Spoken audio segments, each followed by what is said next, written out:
हरे कृष्णा। आज हम सभी ने ये शब्द सुना ही होगा, सरेंडर। आज सरेंडर के ऊपर हम बात करेंगे। आज का क्लास पूरा सरेंडर के ऊपर होगा। तो कौन बताएगा मुझे सरेंडर का मीनिंग क्या है? आप लोग क्या समझते हैं ये शब्द से? हम बार बार वो सुनते हैं कि भगवान को, कृष्ण को सरेंडर करना चाहिए, शरण लेनी चाहिए। तो उसका क्या मतलब क्या हुआ? What does it actually mean?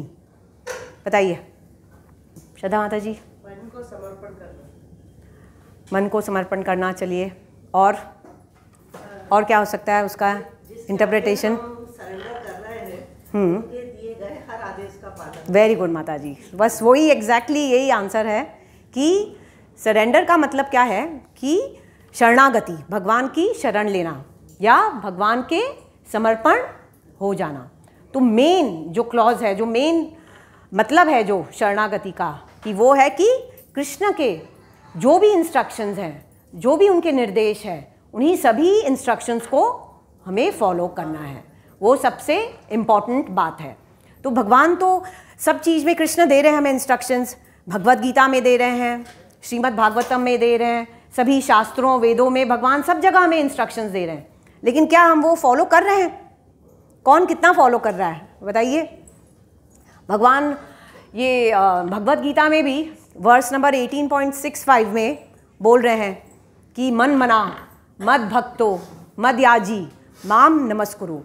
क्या बोल रहे हैं? इसका क्या मीनिंग है? मन मना मतलब कि तुम अपना मन मुझ पर लगाओ, मुझ पर तुम चिंतन करो। मद भक्तों का मतलब क्या है? मेरे भक्त बनो, है ना, बिकम माई डिवोटी। मद याजी का मतलब है कि मेरी पूजा करो, वर्शिप मी, है ना। माम नमस्कुरु का मतलब है कि मुझे प्रणाम करो, नमस्कार करो, पे ओबियंसेस अनटू मी। लेकिन हम कितना कर पा रहे हैं? हम कर रहे हैं? हम उसका 1% भी कर पा रहे हैं? कुछ भी कर रहे हैं? तो मेन यही है कि भगवान जो भी इंस्ट्रक्शंस दे रहे हैं उन्हें हमें फॉलो करना है। तो नेक्स्ट वर्स जो 18.66 है, भगवान क्या बोल रहे हैं? शरणागति की बात कर रहे हैं। सर्वधर्मन प्रत्यज माम एकम शरणम व्रज अहम त्वम सर्व पापेभ्यो मोक्षयिष्यामि मा शुचा। तो क्या बोल रहे हैं इस वर्ष में? भगवान बोल रहे हैं कि सभी धर्मों का तुम परित्याग करो, सभी धर्मों को छोड़कर तुम क्या करो? केवल मेरी शरण में आ जाओ, तो मैं तुम्हारे सभी पापों को तुम्हें मुक्त कर दूंगा, सभी पापों को नष्ट कर दूंगा, तुम डरो मत। ऐसे भगवान बोल रहे हैं इस वर्ष में। लेकिन हम क्या कर रहे हैं? हमने सभी धर्मों को तो परित्याग कर दिया है। क्या कोई भी रिलीजियसली अपने धर्म को फॉलो कर रहा है? चाहे वो हिंदू हो या मुस्लिम हो या कोई भी सेक्ट का हो, क्या वो रिलीजियसली फुल्ली अपने धर्म के अनुसार चल रहा है? तो हमने पहली बात तो मान ली भगवान की कि सब धर्मों का त्याग कर दिया, लेकिन हम भगवान के शरण में नहीं जा रहे, उनके इंस्ट्रक्शंस को फॉलो नहीं कर पा रहे हैं। क्यों नहीं कर पा रहे हैं? क्योंकि हम इस देहात्म बुद्धि से, ये जो बॉडीली कॉन्सेप्ट ऑफ लाइफ जिसको बोलते हैं ना, उससे हम ऊपर नहीं उठ पा रहे हैं। बॉडीली कॉन्सेप्ट ऑफ लाइफ मतलब हम क्या सोचते हैं कि हम ये शरीर हैं। हम ये जानते ही नहीं हैं, आधे से आधे लोग ये जानते ही नहीं है कि हम आत्मा हैं, कि आत्मा क्या है? आत्मा भी कृष्ण का ही अंश है। तो unless and until we get free from all these designations कि हम इंडियन हैं, हम हिंदू हैं, हम ये बॉडी है, जब तक हम ये डेजिग्नेशन से फ्री नहीं हो पाएंगे, तब तक हम कृष्ण से सरेंडर हो नहीं पाएंगे। यही प्रॉब्लम है। हमें अपना अहम और ममा छोड़ना होगा कि मैं हूँ, मैं कर सकता हूँ, ये मेरा है। ये जो भावना है, ये जो हमारी सोच है, वो उससे हमें फ्री होना पड़ेगा अगर हमें कृष्ण को सरेंडर करना है। और सबसे बड़ी बात, हम क्यों सरेंडर करते हैं? जैसे लेमैन में हम देखते हैं, पुलिस अगर आ गई, गन या कोई गन लेकर आपके सामने खड़ा हो जाता है, तो आप तुरंत सरेंडर कर देते हो। सामने वाला सरेंडर कर देता है, हाथ ऊपर कर लेता है। क्यों करता है? और क्या बोलता है कि जो आप बोलोगे अभी मैं वो करूँगा। इसका मतलब है कि वो भी सुप्रीम हो गया है ना, कि अब वो जैसे बोलेगा हमें करना पड़ेगा। वैसे ही हमें ये बात समझनी है कि कृष्ण ही परम पुरुषोत्तम भगवान है, कृष्ण ही supreme personality of Godhead है। ये सच्चाई, ये जो सच है वो हम स्वीकार नहीं कर पाते, समझ नहीं पाते डीप में कि कृष्ण ही supreme personality of Godhead है और हम पूरी तरह से उनके ऊपर डिपेंडेंट है, निर्भर है। ये बात हमें समझनी है। लेकिन हम क्या समझते हैं कि हम तो इंडिपेंडेंट है, हमारे पास तो सब कुछ है, पैसे हैं, सब ऑपुलेंसेस है, जो अगर तकलीफ भी होगी तो हमारी ये फ्रेंड्स काम आ जाएंगे, ये फैमिली काम आ जाएगी, मैं अपने आप सब कुछ कर सकता हूँ, तो भगवान की क्या ज़रूरत है। सब लोगों की सोच क्या है ये, तो वो कृष्ण की सुपीरियरिटी, सुप्रीमनेस समझ ही नहीं पाते कि भगवान ही परम पुरुषोत्तम है और हम टोटली उनके ऊपर डिपेंडेंट है। कोई भी चीज़ नहीं हो सकती उनके सैंक्शन के बिना, उनके स्वीकृति के बिना कोई भी चीज़ नहीं हो सकती। तो जब हमें ये बात समझ में आएगी कि कृष्ण ही सुप्रीम है, तभी हम उनसे सरेंडर कर पाएंगे, नहीं तो बहुत मुश्किल है। ये जो सरेंडरिंग प्रोसेस है वो बहुत ही मुश्किल है।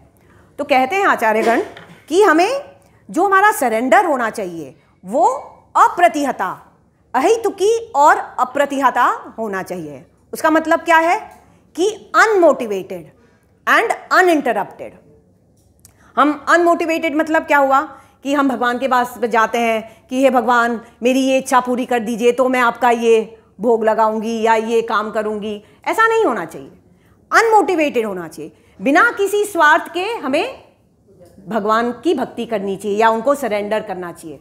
हम हमेशा क्या करते हैं, कंडीशंस लगा देते हैं कि आपने अगर ऐसा कर दिया, अगर आपने ये मेरा काम कर दिया तो मैं आपके समर्पित हो जाऊंगा। तो ये गलत है। सरेंडर जो होता है वो टोटली अनमोटिवेटेड होना चाहिए, उसके पीछे कोई भी लालच, स्वार्थ नहीं होना चाहिए। और सिमिलरली वो अनइंटरप्टेड होना चाहिए, अप्रतिहता। उसका क्या मतलब है कि आज हम भगवान की शरण ले रहे हैं, फिर कल कोई काम नहीं हुआ हमारा और फिर हम बोलते नहीं नहीं हम नहीं जाएंगे मंदिर, हमारा तो काम किया ही नहीं भगवान ने, हमारे साथ ऐसा हो गया, ये हो गया, वो हो गया, मैं अभी नहीं जाऊंगा। तो ऐसा नहीं होना चाहिए। इट शुड बी अनइंटरप्टेड कि टोटल शरणागत हमें करना चाहिए कि कुछ भी हो, भगवान हमें कैसे भी रखे, चाहे सुख में रखे या दुख में रखे या धन दे या गरीब बना दे, चाहे कैसा भी सिचुएशन हो, हमें भगवान की शरण में जाना चाहिए। हम देखते हैं काफ़ी लोग प्रैक्टिकली देखते हैं कि उनके साथ कुछ बुरा हो जाता है, कोई डेथ हो जाती है तो वो अपना मुंह फेर लेते हैं भगवान से। लेकिन हमें ऐसा नहीं करना, हमें टोटली भगवान के ऊपर फेथ रखना है कि जो भी हो रहा है हमारे साथ वो भगवान की स्वीकृति के साथ ही हो रहा है, उनके सैंक्शन के साथ ही हो रहा है। तो द फैक्ट दैट आप सब लोग इस लेक्चर में बैठे हैं, मतलब आपने कुछ एक्सटेंट तक आप भगवान के सरेंडर हुए हो, आपने कुछ शरण ली है। ऐसा कोई भी नहीं इधर है जो फुल्ली सरेंडर्ड है, क्योंकि ये जो सरेंडरिंग प्रोसेस है ये ऑनगोइंग है, ये धीरे धीरे धीरे चलता रहेगा। जब तक हम गोलोक वृंदावन भी जाएंगे ना, भगवत धाम जाने तक भी, जाने के बाद भी ये सरेंडरिंग प्रोसेस चालू रहेगा। हम जितना सरेंडर करेंगे, जितना भगवान की शरण में जाएंगे, उतना ज़्यादा हम विनम्र होंगे, विनीत होंगे, हम्बल जिसको बोलते हैं ना, we'll be more humble, we'll be more meek. और जितना हम ज़्यादा हम्बल होंगे उतना ज़्यादा हमें कृष्ण प्रेम मिलेगा। हम्बल होना बहुत ज़रूरी है। हम अगर ओवर स्मार्ट होंगे तो चलेगा नहीं, क्योंकि कृष्ण तो सब देख रहे हैं हमारे मन में क्या विचार हो रहे हैं, क्या हो रहा है। तो हम्बलनेस लाना, सिंप्लिसिटी लाना बहुत ज़रूरी है। जब वो आएगा हमारे में तब हमें कृष्ण प्रेम मिल सकेगा। तो ये सरेंडरिंग प्रोसेस ऑनगोइंग है, थोड़ा थोड़ा धीरे धीरे करके हम आगे बढ़ते जाएंगे। तो श्रील प्रभुपाद भी कहते हैं कि what is the essence of all dharmas. तो श्रील प्रभुपाद बोल रहे हैं कि essence of all dharmas is surrendering unto Krishna. वो सभी धर्मों का एंड सार क्या है? सब सार यही है कि भगवान के शरण में चले जाओ, यही सार है सभी धर्मों का। तो अभी हमें कैसे मालूम पड़ेगा कि हम कितने सरेंडर्ड हैं? उसमें 3 क्वालिफिकेशंस हैं। हमें उससे मालूम पड़ता है कि आपने सरेंडर किया है कि नहीं है ना। तो फर्स्ट क्वालिफिकेशन ये है कि one who is surrendered will follow all the instructions of the spiritual master. He follows all the, मतलब कृष्ण का तो है ही, लेकिन he follows all the instructions of his spiritual master. तो जैसे श्रीला प्रभुपाद ने हमें इंस्ट्रक्शंस दे रखे हैं, हम उनके बुक्स में हम सब जगह देखते हैं, प्रभु जी भी हर हफ्ते बोलते हैं। तो क्या इंस्ट्रक्शंस दिए हैं, क्या इंस्ट्रक्शंस फॉलो करना चाहिए हमें, कौन बताएगा? Very good. तो वो रेगुलेटिव प्रिंसिपल्स क्या हैं? 4? हाँ, नो गैम्बलिंग, नो इंटॉक्सिकेशन। हाँ, तो ये 4 मेन रेगुलेटिव प्रिंसिपल्स हमें फॉलो करने ही चाहिए। हम देखते हैं कि प्रभु जी बार बार बोलते रहते हैं, लेकिन तो भी काफ़ी लोग ऐसे हैं, कुछ लोग हैं जो फॉलो कर रहे हैं, लेकिन काफ़ी लोग जो हैं जो अभी तक ये फॉलो नहीं कर पा रहे। लेकिन ये बहुत ज़रूरी है, बहुत ज़रूरी है। अगर हम सरेंडर होना चाहते हैं कृष्ण को, तो हमें ये 4 रेगुलेटिव प्रिंसिपल्स फॉलो करने बहुत ज़रूरी है। और दूसरा क्या है कि 16 राउंड्स ऑफ हरे कृष्ण महामंत्र हमें जपना चाहिए। अभी सब लोग कोशिश कर रहे हैं, मुझे मालूम है, लेकिन सब लोग धीरे धीरे कोशिश कर रहे हैं। कोई 16 माला तक सभी लोग नहीं पहुंच पाए, लेकिन हमारी कोशिश रहनी चाहिए कि जो श्रीला प्रभुपाद के जो इंस्ट्रक्शंस हैं वो हम पूरी तरह फॉलो करें। इसीलिए बार बार प्रभु जी हर हफ्ते प्रभु जी इस पे एम्फेसिस करते हैं कि आप लोग ये फॉलो कीजिए। बार बार भगवान प्रभु जी बोलते हैं कि किसने कितनी माला की, बार बार हम इसीलिए करते हैं ताकि आपका सरेंडरिंग प्रोसेस और आगे बढ़ता जाए। तो इसका बेस्ट एग्जाम्पल स्वयं श्रीला प्रभुपाद ही हैं। तो वो उनके गुरु का नाम क्या था, कौन बताएगा? श्रीला प्रभुपाद के गुरु कौन थे? हाँ, श्रीला भक्ति सिद्धांत सरस्वती ठाकुर। हाँ, तो जिस दिन पहले बार प्रभुपाद अपने गुरुजी से मिले, तो पहले दिन ही उनके गुरुजी ने उनको इंस्ट्रक्शन दिया कि क्योंकि तुम्हारी इंग्लिश इतनी अच्छी है तो तुम्हें वेस्टर्न कंट्रीज में जाकर कृष्ण भक्ति की प्रीचिंग करनी चाहिए। और बाद में उन्होंने यह भी इंस्ट्रक्शन दिया उनको कि जब भी तुम्हारे पास पैसे हो तो तुम्हें बुक डिस्ट्रीब्यूट करना चाहिए। जितने तुम बुक्स डिस्ट्रीब्यूट करोगे उतना कृष्ण के बारे में ज्ञान बढ़ेगा चारों तरफ। तो प्रभुपाद ने हर एक इंस्ट्रक्शन अपने गुरु का माना। वो 70 साल के ऑलमोस्ट हो गए थे, वो आराम से वृंदावन में रह रहे थे, भक्ति कर रहे थे, कौन जाएगा? लेकिन क्योंकि उनके गुरु ने उनको इंस्ट्रक्शन दिया था कि तुम्हें वेस्टर्न कंट्रीज जाना चाहिए, तो उनके मन में बैठ गई। और 70 साल के एज में भी वो यूएस गए, फिर किसके लिए? प्रीचिंग करने के लिए। और बाद में उन्होंने इतना बड़ा इस्कॉन सेटअप कर दिया और इतना बड़े रूप में उन्होंने बुक डिस्ट्रीब्यूशन भी किया। तो ये क्यों वो इतने सफल हुए? इतना इज इट ईजी? जितने नंबर ऑफ टेम्पल्स उन्होंने बनाए, जितना उन्होंने बुक डिस्ट्रीब्यूशन किया, is it possible for a normal person? It is not possible at all. जो भक्त सरेंडर्ड होता है वो सबसे पहले क्या करता है कि अपने स्पिरिचुअल मास्टर के सभी आदेशों का पालन करता है, जैसे श्रीला प्रभुपाद स्वयं कर रहे थे अपने गुरु श्रीला भक्ति सिद्धांत सरस्वती ठाकुर का। हाँ, तो ही वो इतना सक्सेसफुल है। तो मैं शॉर्टन करती हूँ और सब कुछ आगे बढ़ते हैं। सेकेंड कंडीशन ये है कि जो सरेंडर्ड डिवोटी होता है, he accepts all the things which are favourable for bhakti and he rejects all the things which are not favourable, which are unfavourable for bhakti. तो आप लोग बताएंगे कि फेवरेबल क्या है? जैसे मंदिर आना, भगवान के दर्शन करना, साधु संग करना, एसोसिएशन ऑफ डिवोटीज़, यात्रा पे जाना, तीर्थ यात्रा पर भक्तों के साथ। तो ये सब क्या हो गया? फेवरेबल चीज़ें हो गई। तो हमें इन सबको अपनाना है। मतलब रेगुलेशंस तो 4 रेगुलेटिव प्रिंसिपल्स तो फॉलो कर ही रहे हैं, लेकिन जो भी कृष्ण भक्ति के लिए फेवरेबल है वो सब चीज़ें हमें करनी चाहिए। लेकिन हम करते हैं? कितने बार होता है हम लेक्चर नहीं आ पाते, दर्शन के लिए नहीं आ पाते, तीर्थ के ऊपर नहीं जाते, हम नहीं कर पाते। लेकिन यहाँ बोल रहे हैं कि हमें ये सब चीज़ें, जो भी चीज़ फेवरेबल के लिए वो करना चाहिए। लेकिन हम क्या करते हैं? सब अनफेवरेबल थिंग्स करते हैं। जैसे अनफेवरेबल क्या है? रेस्टोरेंट जा रहे हैं, मॉल में जा रहे हैं, मूवी के लिए देखने जा रहे हैं। तो हमें ये सब चीज़ें रिजेक्ट करनी है। जब तक हम ये सब चीज़ें रिजेक्ट नहीं करेंगे, इनके ऊपर नहीं उठेंगे, तब तक हमारा सरेंडरिंग प्रोसेस रुक जाएगा। अगर हम अनफेवरेबल थिंग्स में ही लगे रहेंगे और फेवरेबल थिंग्स नहीं करेंगे तब तक हम सरेंडर नहीं कर पाएंगे। इसीलिए वी शुड नो, जैसे प्रभु जी बोले ना, हमें विवेक होना चाहिए, हमें वो मालूम होना चाहिए कि क्या सही है और क्या गलत है, तो ही हम आगे बढ़ पाएंगे।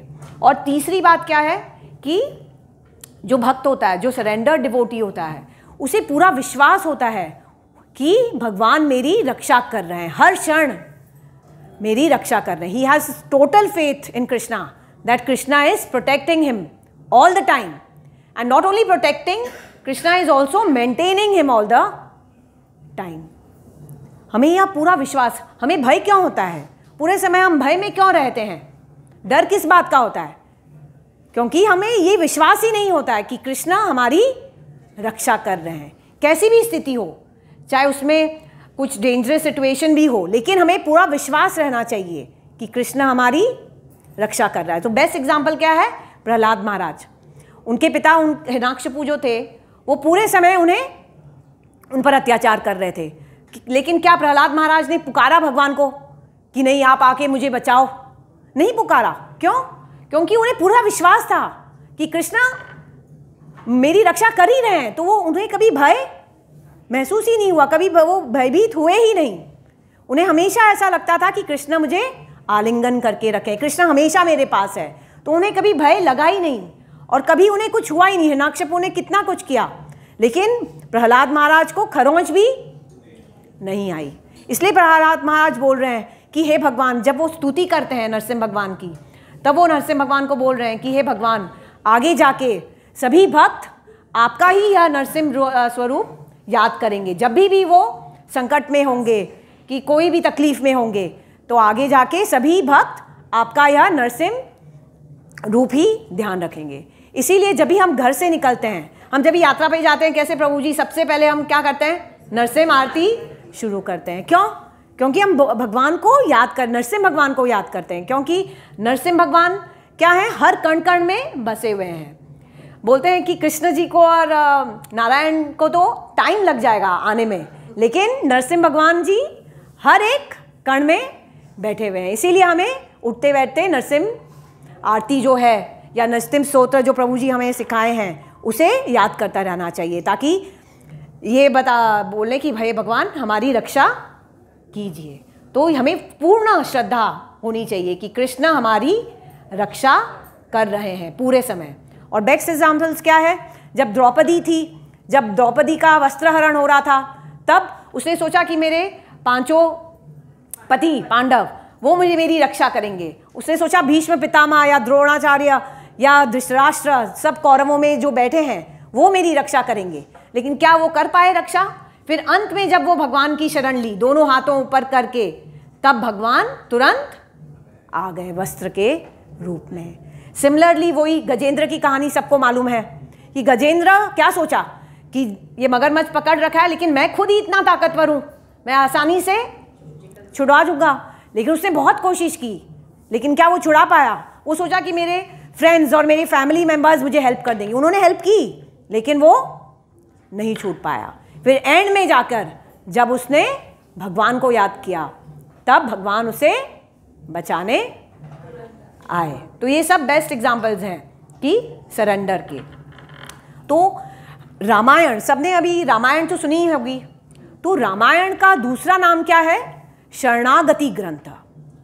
उसमें 7 कांड है, सबको मालूम है।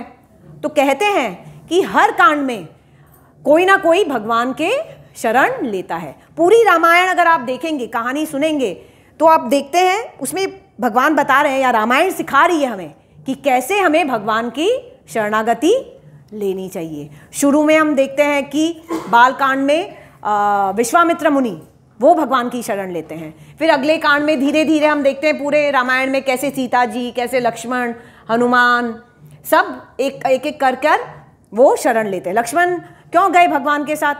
वो सब कुछ अपना छोड़कर वो गए, वो भगवान की शरण उन्होंने ले ली। ऐसे सभी ने भगवान की शरणागति ले ली। लेकिन रामायण में सबसे ज़्यादा फेमस है विभीषण शरणागति। जब विभीषण को रावण ने निकाल दिया अपने लंका से, तब विभीषण अपने मंत्रियों के साथ आया। तब सभी वानरों ने कहा कि आप वहाँ आकाश में ही रहिए, आप नीचे उतरिए मत। हम पहले भगवान को पूछते हैं, राम जी को, कि आप आ सकते हो क्या नहीं। तब उन्होंने तुरंत मीटिंग बैठाई और ऐसे डिस्कस किया कि क्या विभीषण को हमें अपने कैंप में लेना चाहिए कि नहीं। तब सभी का यही था, लक्ष्मण जी भी यही बोले कि नहीं, ये कैसा भाई है कि जो अपने इतने युद्ध के समय अपने भाई रावण को छोड़कर आया है, ऐसे इंसान पे हम कैसे विश्वास कर सकते हैं। सुग्रीव भी यही बोला कि हमें उसे नहीं लेना चाहिए। तो भगवान सुग्रीव के लिए बोले, देखो कौन बोल रहा है, जब खुद सुग्रीव ने अपने भाई को मनवा दिया था भाई के हाथ, अब वो विभीषण के लिए बोल रहे हैं कि ये इसको नहीं अपनाना चाहिए। ऐसे अंगद ने भी कहा कि ये तो जासूसी करने भी आ सकता है ना हमारे यहाँ, तो हमें इसे नहीं लेना चाहिए। लेकिन एंड में हनुमान जी अपना सजेशन देते हैं कि हे भगवान, आप करने वाले तो अपने मन की ही हो, आप तो स्वराट हो, जो आप सोचोगे वो ही आप करोगे, लेकिन मेरा यह सजेशन है कि हमें उसे शरण देनी चाहिए, आपको उसे शरण देनी चाहिए। तो रामायण में हम देखते हैं कि राम जी पूरे समय एक मनुष्य के रूप में ही रहते हैं। वो कभी भी अपनी भगवतता नहीं दिखाते कि एकदम स्पेशल पावर्स जैसे कृष्ण दिखाते ना। कृष्ण तो जैसे ही पैदा हो जाते हैं वो अपनी भगवतता दिखा देते हैं, पूतना को गोद में ही वो मार देते हैं। लेकिन राम जी एकदम नॉर्मल मानव के जैसे वो बिहेव करते हैं। लेकिन कहते हैं कि इस समय राम जी अपना भगवतता दिखाते हैं। वो बोलते हैं, वो सबको एंड में बोलते हैं कि कोई भी जो मेरी शरण में आता है, जो मेरी शरण लेता है, और एक बार भी अगर वो कह दे कि हे राम मैं तुम्हारा हूँ, तो मैं उस व्यक्ति को, उस जीव को मैं उसे शरण दूंगा, मैं उसे अभय दान दूंगा, मैं उसकी रक्षा करूंगा। ऐसे राम जी खुद वचन देते हैं, उपरण लेते हैं कि जो भी मेरी शरण में आएगा, ये तो सिर्फ विभीषण है, अगर आज रावण भी आ गया और उसने मेरी शरण ले ली तो मैं उसे भी माफ़ कर दूंगा और उसे भी मैं शरण दे दूंगा। तो इससे हमें क्या मालूम होता है कि कोई क्वालिफिकेशन नहीं चाहिए हमें भगवान की शरण जाने में। जैसे प्रभु जी बोल रहे हैं ना, हम तो एकदम पतित हैं, लेकिन हमें और कोई क्वालिफिकेशन नहीं चाहिए। वो एकदम सही बोले। वो मैं बोलने वाली थी कि चैतन्य महाप्रभु ही आकर हमें अभी यह सरेंडरिंग प्रोसेस सिखा रहे हैं। भगवान तो बोल गए कि बस सरेंडर कर दो, लेकिन कैसे करना है वो श्री चैतन्य महाप्रभु हमें आकर सिखाकर गए हैं।